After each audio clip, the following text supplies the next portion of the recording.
Siri nzito kuhusiana na ripoti ya Othman Chande imeibuka baada ya mwanaharakati Hildon Newton kufunguka mazito. Jambo na karibu kwa taarifa zetu za Kenyascope, na ikiwa ni siku yako ya kwanza hapa, tafadhali kumbuka kusubscribe.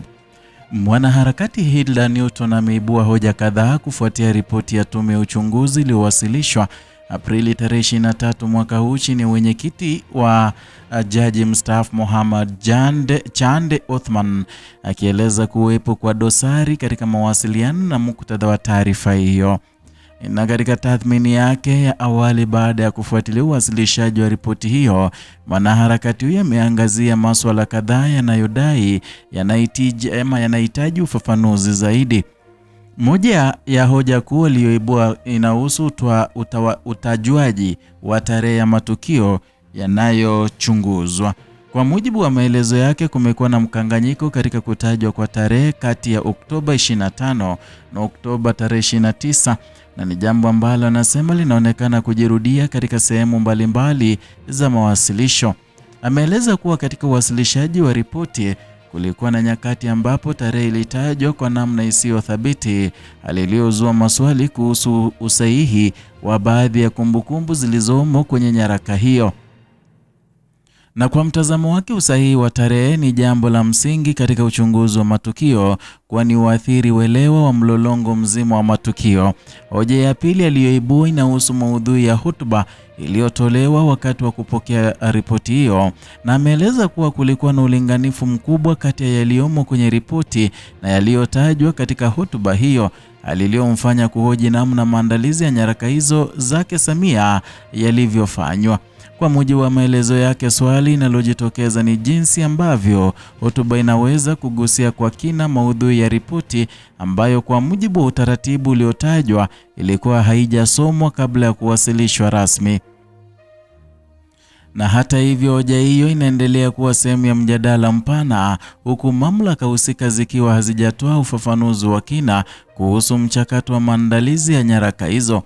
Na katika hoja ya tatu, mwanaharakati huyo ameangazia suala la idadi ya vifo vilivyotajwa katika ripoti hiyo. Ameeleza kuwa kulikuwa na tofauti ya takwimu zilizotajwa katika sehemu mbalimbali za uwasilishaji, hali ambayo kwa mtazamo wake inaweza kuathiri uelewa wa ukubwa wa athari za matukio hayo.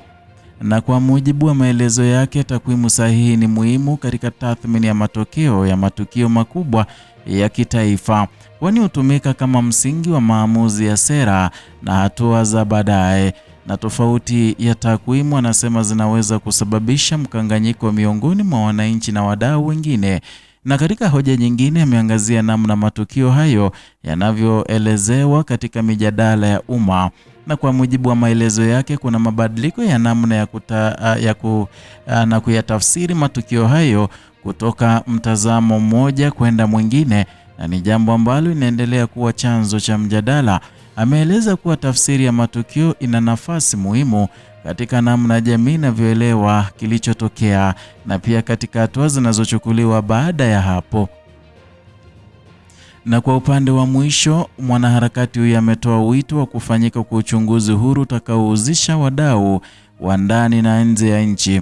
Na kwa mujibu wa maelezo yake, uchunguzi wa aina hiyo unaweza kusaidia kuongeza uaminifu wa matokeo yatakayopatikana.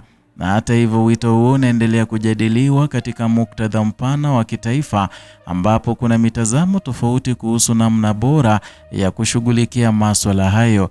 Kauli hizi zinakuja katika kipindi ambacho taifa linaendelea kujadili ripoti ya tume hiyo na athari zake kwa mustakabali wa kijamii na kisiasa. Kwa upande mwingine, serikali tayari imepokea ripoti hiyo na kueleza dhamira ya kuifanyia kazi kwa mujibu wa taratibu zilizopo. Hatua hiyo inaashiria mwanzo wa mchakato wa tathmini na utekelezaji wa mapendekezo yaliyomo ndani ya ripoti hiyo. Kwa wananchi, mjadala huu unaendelea kuwa na umuhimu mkubwa, hasa kutokana na uzito wa masuala yanayohusika. Unagusa maeneo ya haki, uwajibikaji na uaminifu wa taasisi za umma. na wadau wa kijamii na siasa wanaendelea kufuatilia kwa karibu hoja zinazotolewa kutoka pande mbalimbali. Lengo kuu likiwa kupata uelewa mpana wa kilichotokea na hatua zinazopaswa kuchukuliwa mbele ya safari. Na katika mazingira kama haya, umuhimu wa taarifa sahihi na zilizothibitishwa unaendelea kusisitizwa. Taasisi za umma zinatarajiwa kutoa ufafanuzi pale inapobidi ili kuondoa sintofahamu zinazoweza kujitokeza. Kwa upande wa mijadala ya umma, wananchi wanahimizwa kuzingatia misingi ya ukweli na uwajibikaji wanapochangia hoja. Kwa ujumla, kauli ya wanaharakati huyo imeongeza sura nyingine katika mjadala unaoendelea kuhusu ripoti ya uchunguzi.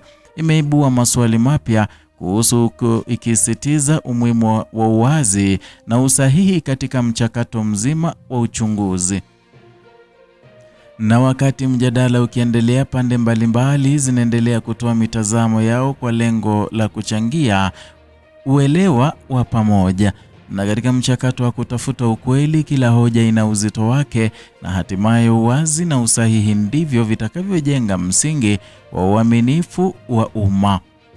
Ni hayo tuliyokuandalia, mpenzi mtazamaji, kutoka hapa Kenyascope, chaneli yako pendwa itakayokuletea ama inayokuletea taarifa hizi pamoja na zingine kwa kina, bila kupindisha wala kuegemea upande wowote. Zidi kuwa nasi kila wakati, maana hapa ndipo tunakupea taarifa za kweli. Gonga alama ya kengele ndipo usipokee notifications kila wakati tunapokuletea taarifa mpya.